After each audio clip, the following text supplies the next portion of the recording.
Hello friends. Today, I'd like to share with you a powerful story, one that beautifully connects Denmark's royal past with the values we continue to uphold in the present. On November 25, 2024, Queen Mary of Denmark presided over a very meaningful event, the opening of an exhibition titled, Danner of Denmark. This exhibition honors the remarkable life and legacy of Countess Danner, a woman who began her journey far from royal privilege, yet left behind a legacy that still touches lives today. So who was Countess Danner?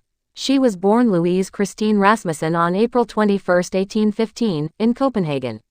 Her background was humble. She was the illegitimate daughter of a maid and a merchant. But she didn't let that define her. At the age of 11, she joined the Royal Danish Ballet School and later became a ballet dancer and stage actress. After retiring from the stage, she even opened a women's hat shop in Copenhagen. She was ambitious, creative, and independent, well ahead of her time. But her life changed dramatically when she met Crown Prince Frederick, who later became King Frederick VII. Despite the love between them, their relationship faced enormous opposition from the Danish nobility and government. Why? Because of her background. She wasn't born into aristocracy, and for that reason, society rejected her. Nevertheless, in 1850, Louise and King Frederick married. It was a morganatic marriage, meaning she was never officially recognized as queen and any children they might have had wouldn't have royal rights. Instead, she was given the title Countess Danner. And even though she wasn't accepted by the elite, she had a profound and stabilizing influence on the king. After the king's death in 1863, Countess Danner could have simply faded from public view, but she didn't.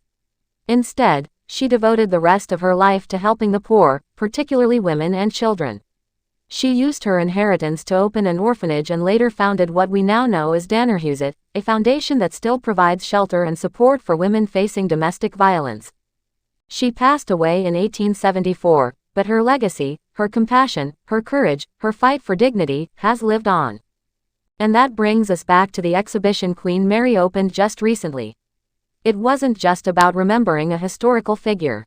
It was about recognizing how far we've come as a society, and how women like Countess Danner paved the way for the rights and protections we often take for granted today. In her speech at the event, Queen Mary emphasized just that, how Countess Danner's life still resonates with us. She spoke of her contributions to women's liberation, social mobility, and her deep concern for the working class. Think about that, a woman born into poverty, rejected by society, not even acknowledged as queen, yet here we are, generations later, remembering her not just as Countess Danner, but as a champion of justice and equality. Her story reminds us that a person's worth is not defined by their birth, but by their actions. And it reminds us that compassion, perseverance, and courage can leave behind a legacy that lives on long after we're gone. Thanks for watching. Please like, share and subscribe my channel.